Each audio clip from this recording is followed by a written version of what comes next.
Hey Gemini, Empress Rose here. Welcome to your reading. General reading. Take what works, leave what doesn't. If I don't catch your storyline or wavelength over here, check your other major placements or not.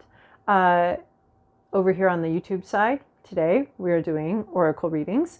And then if you want more of the story, you can go over to Vimeo to check that out. I enjoyed that last week. It was fun for me. It's how I prefer to do the readings anyway. It feels more natural to me. So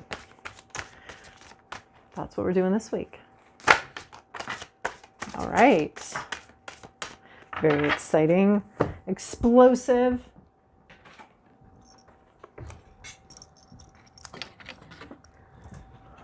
All right. Oh.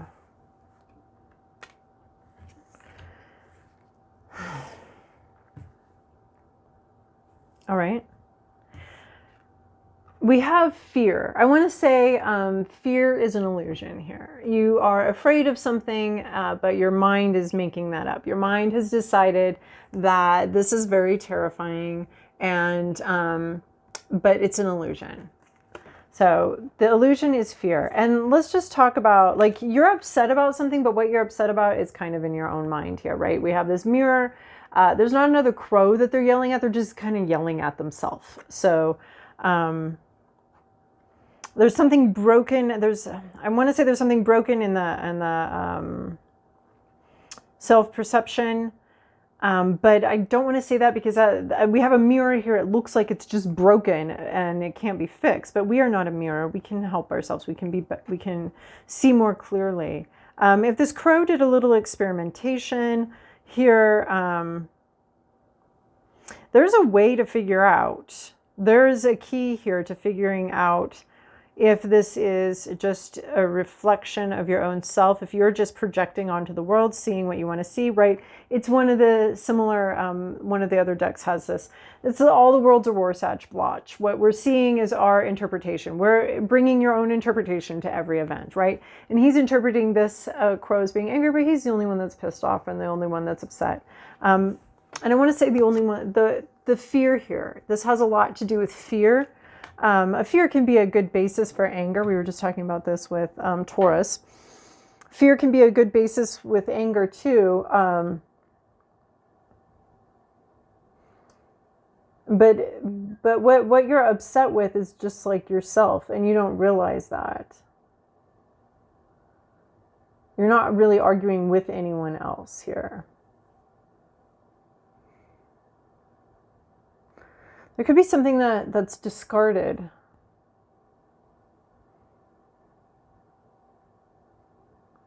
This perception needs to be discarded. This, it's meant to be.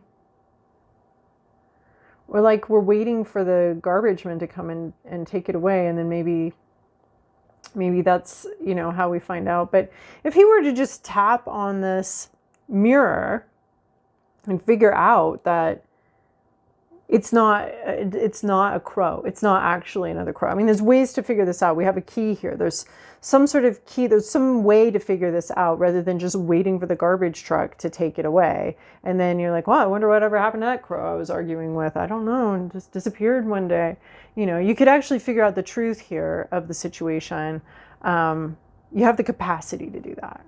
Aries got the similar one. Fear could be at the root of this. And I love the story behind this fear. So this is, behind this card, this is a scarecrow. Here's the crow. Here's where all the crows are sitting. They're all on a wire, maybe all online, watching from a distance. And this crow is meant to keep them away, to make them afraid, right? Its literal name is Scarecrow. So this crow, though, is somehow gets a bee in his bonnet to go sit on this hat. He wants this. He wants to do this. He wants to, I don't know, interact with this, what seems to be like an entity. Again, we have something that's not actually real, right? Neither the scarecrow is not a real person, and this is not a real crow. Like this, neither of these things are real. And this crow goes and figures that out, right? Maybe a little bit, hops a little closer. The wind shakes this guy. He goes back up online, back up here with the crowd.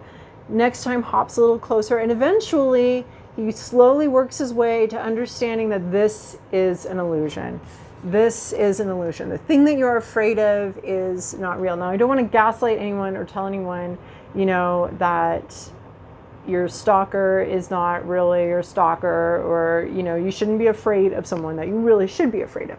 But whatever situation we're talking about here, you know, on some level that something doesn't seem right here, right? This crow, it would be hard to believe that this crow actually thought that this crow was another crow, and they were actually going to fight. Like, all he has to do is like try to fight the crow, and he realizes like, oh, this is just garbage. This isn't even another crow, right? So both of these, I love that these cards came out together because it has a lot to do with fear. It has a lot to do with overcoming fear, and it has a lot to do with realizing that your fear is not based in reality. Nothing here, nothing in this reading is something to be afraid of.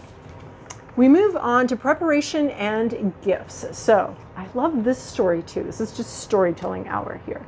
Preparation. So in Washington State, where these fairies are, and this deck is based in Seattle, there are these fairies. And the story is that there are crows that will gather clams and other things and put them down, throw them down, drop them on the road in anticipation, understanding that at some point these cars are going to come off and they're going to roll right over those, and then we have a free meal. It's easy peasy. We just got to get it ready. We got to get something ready. So you may be preparing a gift for someone, or preparing to receive a gift or to exchange a gift. I think you're preparing a gift. I think you've realized that there's nothing here to be afraid of, and you're preparing a gift.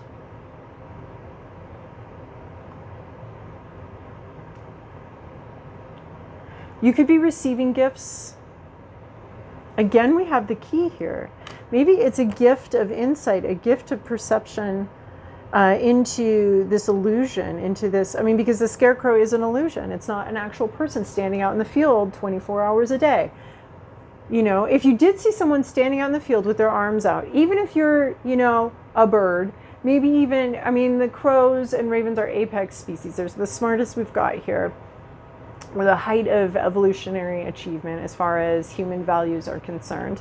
So, you know, if even a crow, if they see someone out there with their arms outstretched for 24 hours a day, have you ever seen a person do that? Worth investigating.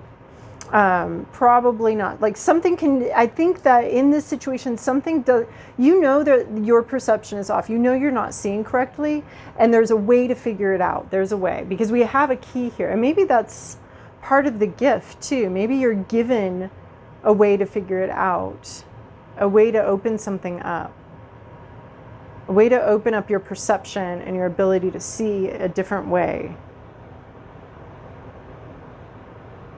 Maybe you have gifts to bring to the world, and you have fears about bringing them.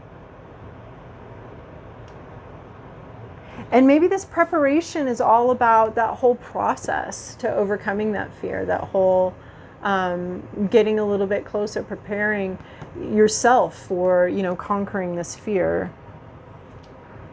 So there's a sense of preparing for something, preparing your gifts, preparing for an opportunity, being ready for an opportunity, and overcoming an illusion that keeps you afraid.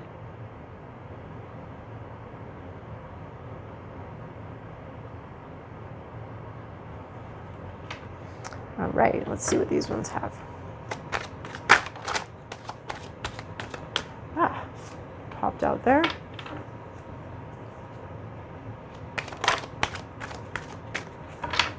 I like that one. Okay, which is this one? Oh. Gemini, this is really special. All right, Gemini, we have the journey. I think you got the other end of this one last time. We have the journey. We have a long-term connection. We have two cards. Okay, well, let's just go straight. The gift. Two different decks, two different artists. Both of them are the gift. And again, we have swans. This sort of, the swan is the mate for life bird, right?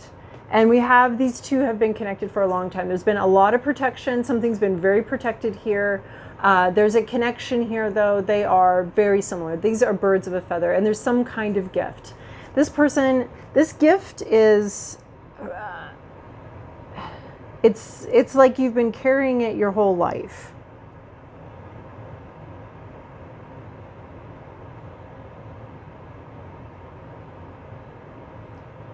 It's ready. You want to get, you're ready to give the gift. This card is so fascinating to me because it seems to touch on so many different things. We have birds of a feather. We have this protection. We have, but there's a sense of being ready for something, of being ready to step forward with some sort of gift. And it's like, there's also this gazing.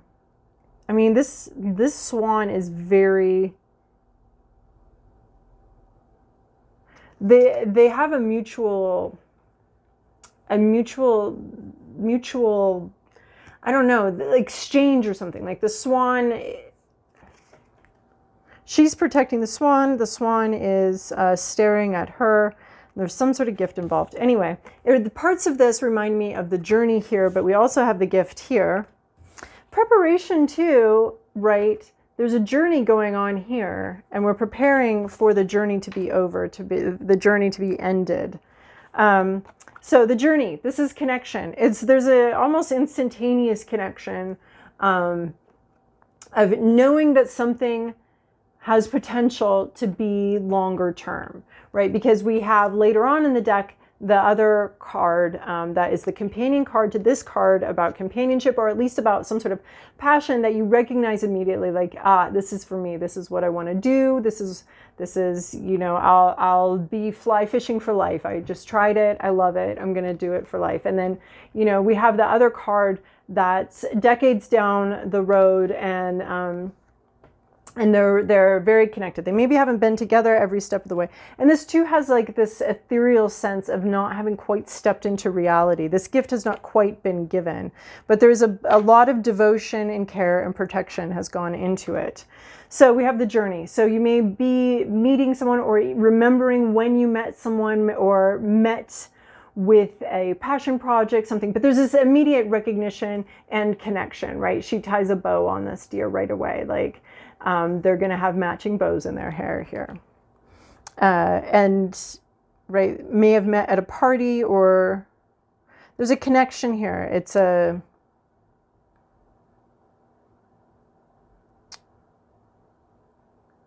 This is the beginning of the journey. And then we have liberty here. This is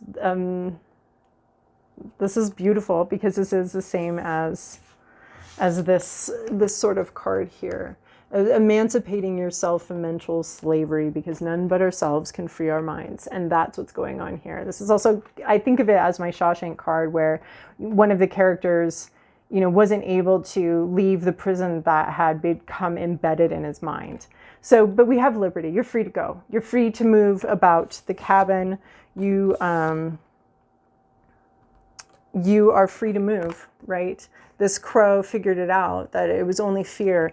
And the only thing that's keeping you locked in here is fear. Oh, and look, we've had this key come up a couple times here.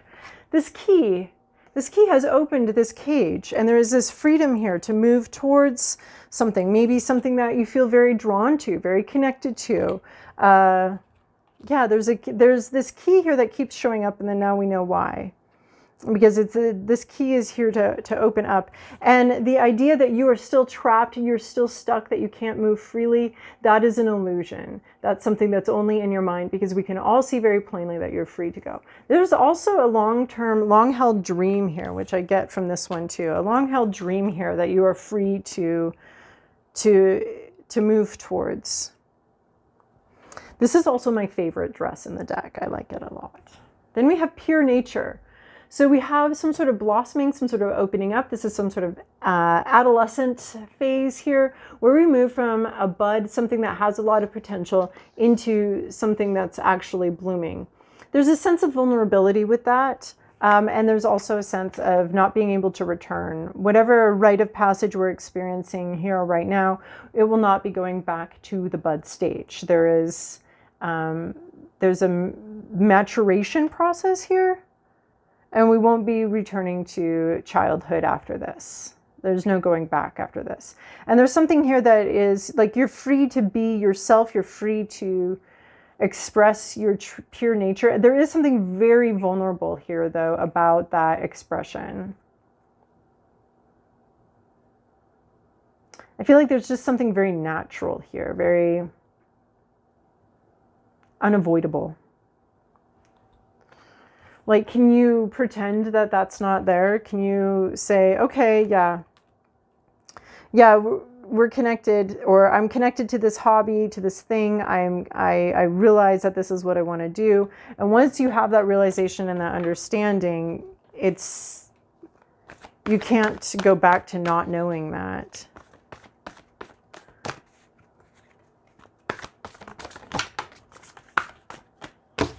Okay.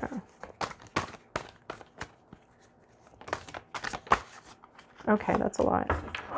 Oh my gosh, you guys, I love this reading so much. It's very Gemini-y because we have these repetitions going on here. We have these two keys that came out, and we have the cage that they're here to open.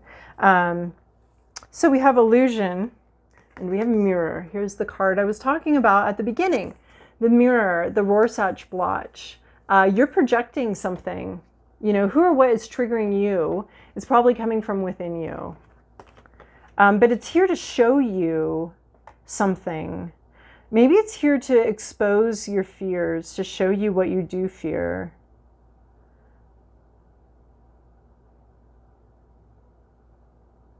And there's a sense of needing to watch yourself, needing to see yourself. I love it. Though, mirror and illusion together. Right, 2 Gemini cards right here. So yeah, what you could be upset about, it could be just a reflection of your own self, your own fears, and you're projecting that out into the world. You're upset basically with yourself, but you think you're upset with something else. Full moon in Virgo, you are good enough. I love this card, especially when we're talking about liberty, wanting to talk about freeing ourselves from something, wanting to talk about overcoming fears. You may fear that you may be afraid that you're not good enough, but this is here to say you are. It's plain to see. And this is also like feeling worthy of work, of your own work, right? You have to put effort into yourself. You have to believe in yourself first before, well, not before, it's not necessarily linear like that, but you do have to believe in yourself. You are worth the effort. You're worth your own effort to work on yourself. And you might be worth the effort to somebody else too. So you may not feel that way. You may fear that you are not good enough for something. That could be the root fear. I mean, that's a very common root fear, is that you aren't good enough. And this is here to say that you are good enough. Surrender to the divine full moon. I like this one too. It gives me this sense of this pure nature, this like something unfolding that's almost unstoppable. It would be hard to stop. And allowing it to, you got to go with the flow here. There might be a divine plan there's definitely a divine plan you're unaware of, but surrendering to that divine, to that flow, to something that's coming in, you know, ready or not. So just prepare for it. And then we have answer the call. What is your soul calling you to do? And answer that call. Taking some time out to see how you feel. But there's something unstoppable, but there is something that you need to do. There's action that you need to take here. And this could be your calling that you've met up with, right? Something that really resonates with you, and you understand that this is part of your life. In some ways, there's not a lot of hurry here. I mean, I sense that she was excited to meet this deer, to meet this calling or this activity or this person. But there is like this answering the call, tying a ribbon on it, or what is your soul calling you to do? All right. Well, if that made sense to you, and if you enjoy, I mean, hopefully it made sense to me. To you, it made sense. It had a lot of repetition. It felt very clear to me. So over on Vimeo, we'll have more of the story, a more traditional tarot spread. You're welcome to join me over there. If not, I'll see you guys in a couple weeks.